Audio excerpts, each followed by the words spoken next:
Մասշամանկավարժական ֆակուլտետն եմ ավարտել ֆիզիկական կուլտուրայի հայկական պետական ինստիտուտի։ Մանուկ հասակից զբաղվել եմ սպորտով,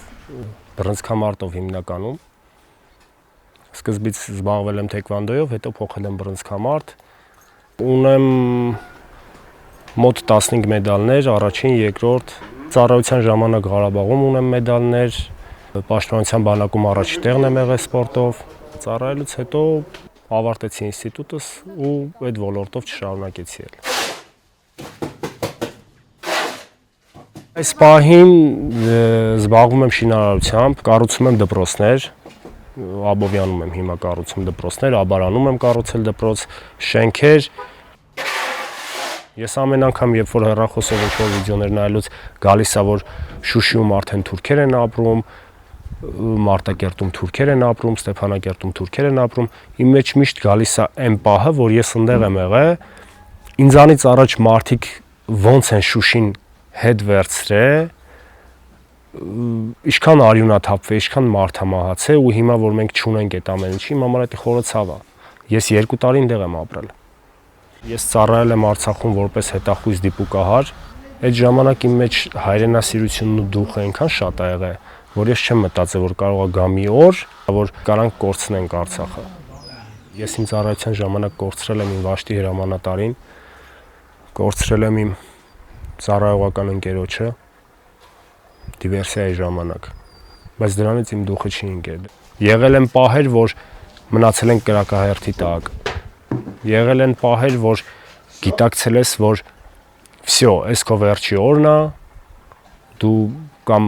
մահանալու ես ստեղ, կամ հետ ես գնալու ծնողներիդ մոտ։ Ամեն անգամ, երբ որ մեզ տագնապով հանել են դիրքեր, դե մենք իմացել ենք 90%-ը ինչի համար ենք բարձրանում դիրքեր։ Հիմնականում բարձրանում ենք դիվերսիոն խմբերին դիմավորելու, իրանցը չեզոքացնելու համար։ Ցանկացած մարդ, երբ որ գնում է պատրոնի դիմաց, ինքը գիտի, որ իր կյանքը 50-50 է։ Կամ ինքը ողջ կմնա, կամ կմահանա։ Բայց մենք գնացել ենք։ Մենք գնացել ենք երգով, ծիծաղով, ուրախությունով, մեկս մեկին ոգեշնչելով, որ գնում ենք հանուն հայրենիքի, հանուն Արցախի, հանուն հայ տեսակի, հանուն մեր ծնողների, պապերի, եղբայրների թափածարյան։ Գնում ենք ու վсё։ Բայց հիմա չգիտեմ ոնց է մեր բանակը դաստիարակվում, ոնց են մեր դիրքերը պահում։ Բանակը պետք է հայրենիքը պաշտպանելու համար, երկրորդը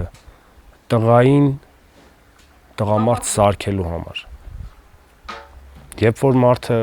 ապրում է իր ծնողների կողք, իր հարազատների կողք, իր ընկերների հետ ու ունենում է ինչ-որ մի խնդրեմ, ինքը գիտի, որ ցանկացած վարքյան իր ընկերներն ու ծնողները իր կողքն են։ Բայց երբ որ ինքը մենակով գնում է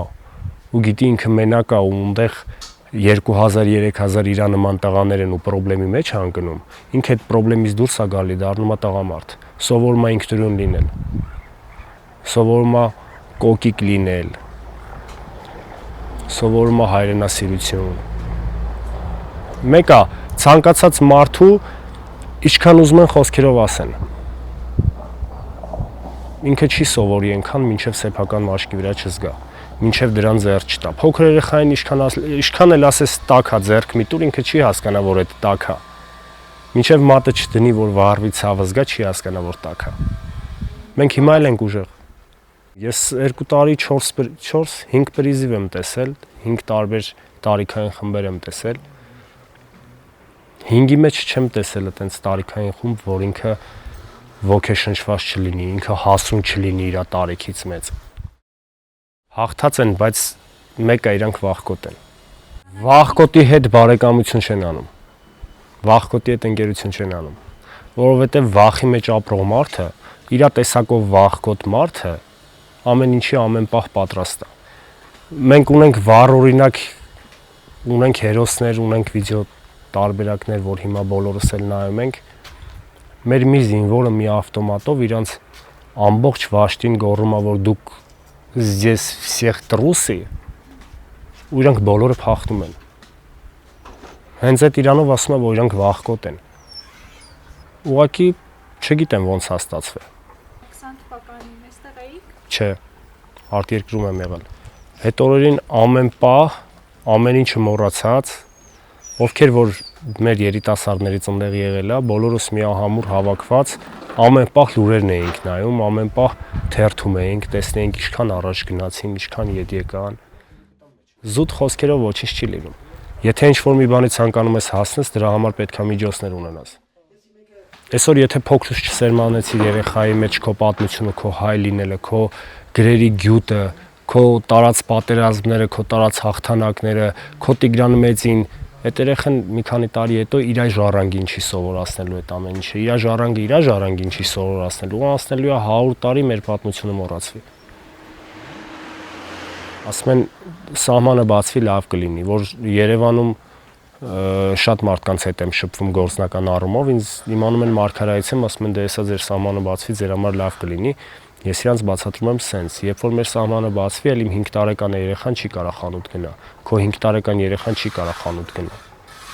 Եթե այսօր ես իմ ծնողների հետ դուռը անկեղծ չենք փակում, մեր ամբողջ հայատները բաց է, մեր դուռը գիշերը բաց է, չենք քնում, այն ժամանակ հաստատ փակելու ենք։ Այն ժամանակ պատուհաններին ռեշոտկա ենք խփելու։ Թուրքը ամեն ինչի պատրաստ է։ Իրանց մոտ մանուկ հասակից, ընտանիքից եւ դպրոցից սերմանվում է, որ հայը ձեր թշնամին է։ Իսկ մենք այսօր սերմանում ենք, որ իրանց հետ բարեկամություն անենք։ Կան ազգեր, չէ, որ նորմալ է եվրոպական երկրներում, Ռուսաստանում, որ կարա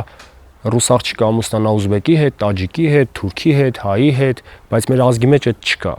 Մեր ազգի մեջ մենք եզակի ազգերից ենք, որ մնայուն է մնացել, որ հայը պետք է ամուսնանա մենակ հայի հետ։ Այտենց քրդերի մեջ է, եզդիների մեջ է, հայերի մեջ է, ու կարան լինել էլի ազգեր, որ չգիտեմ իրանց մասին։ Հիմա դառնալու է այնպես, որ